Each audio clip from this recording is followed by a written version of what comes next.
people who are wondering कि मैं resources क्या यूज़ कर रहा हूँ, I am following the playlist by Kunal on YouTube. It is called DSA Java playlist and it is the best one out there.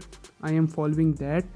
और आज lecture था loops के ऊपर जो कि मुझे पहले से ही आते थे. सही है, मोर और लेस वही सारी चीज़ें थी.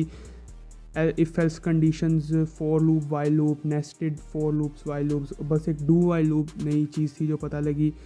सही है, but the best thing about this lecture was कि I did a lot of practice questions. सही है, जो कि कुणाल ने दिए थे इन assignments on his GitHub which were about more than 50 plus practice question. I did all of them which were basically like starting में तो फॉर्मूले लगाने थे क्वेश्चन के अंदर and then I had to do the looping and stuff like that. loops की concept use करके करने थे, do के, while loops के और for loops के, which I did them and I felt like कि अब मेरी प्रॉब्लम सॉल्विंग स्किल्स में थोड़ा सी इजाफा आया है और लूप्स के ऊपर मेरी पकड़ थोड़ी सी और ग्रिप स्ट्रॉन्ग हुई है. एंड अदर देन दैट मैंने स्विच स्टेटमेंट्स के बारे में जावा के अंदर सीखा जो कि काफ़ी यूज़फुल और एफिशिएंट चीज़ है. और I quite literally was like कि क्या चीज़ है यार, ये मज़ा आ गया इसको देख के. सही है, और उसको इम्प्लीमेंट करना भी बहुत ईजी था. If you don't know about like के स्विच स्टेटमेंट्स क्या होती हैं, और if you are planning on doing Java you will definitely love it. So yeah, that was about it. तो boys, welcome back to Umar के ख्यालात.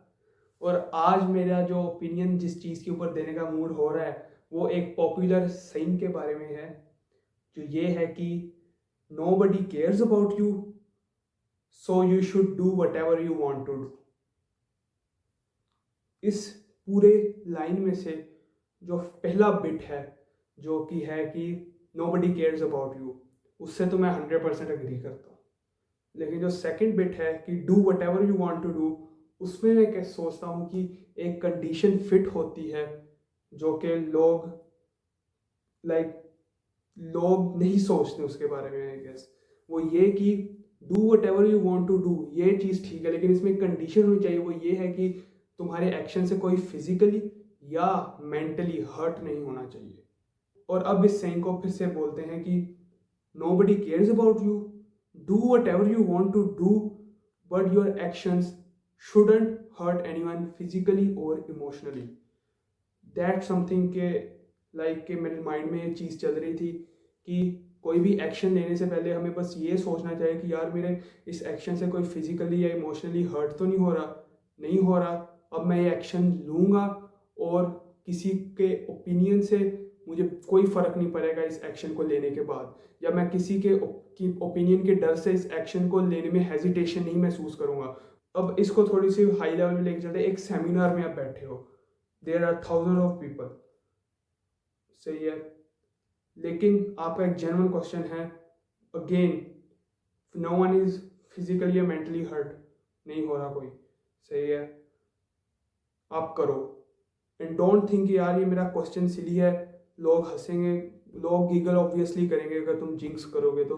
सही है, लेकिन उसका भी यह है कि 30 सेकेंड्स तक मैक्स लोग याद रखेंगे, उसके बाद कोई याद नहीं रखता.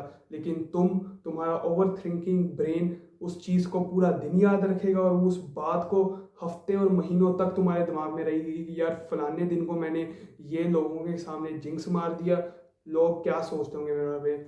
देयर इज लोगों के पास सोचने का टाइम ही नहीं है यार. तुम खुद अपने से सोचो यार, तुम्हारे किसी करीबी ने क्या अनकरीब ऐसा कौन सा जिंक्स मारा था जो तुम्हें अभी याद भी नहीं होगा. सही है, खुद पे यार ये सोचा करो यार कि यार तुम्हारे आसपास लोगों ने कैसी कैसी के एम्बैरसिंग हरकतें की हैं, लेकिन यार तुम्हारे पास टाइम ही नहीं है उन चीज़ों के बारे में सोचने का या रीथिंक करने का. तो इस चीज़ को अपने पे भी तो इम्प्लीमेंट करो ना. फॉर एग्जाम्पल मैंने कोई जिंक्स कर दिया प्रेजेंटेशन के अंदर और अब मुझे बैड फील हो रहा है कि यार ये मैंने जिंक्स मार दिया प्रेजेंटेशन के अंदर, क्या सोचते होंगे आसपास वाले लोग. किसी को जैसे तुम्हें टाइम नहीं मिलता, तुम नहीं सोचते अपने आसपास वालों के जिंक्सेस के बारे में. सही है, तो तुम क्यों ऐसा सोचते हो कि यार कोई चौथा बंदा सोच रहा होगा मेरे बारे में जो मैंने एम्बैरसिंग जिंक्सी हरकत की थी. सो या दैट्स जस्ट आई वांट, ये चीज़ थी जिसके बारे में मैं बात करना चाहता था. And I want to give that ख्यालात to you. If you connected with any of this thing, any of these things which I said, that's awesome. And if not, I will again take this as a self reminder to myself and will catch you in the next one. Peace.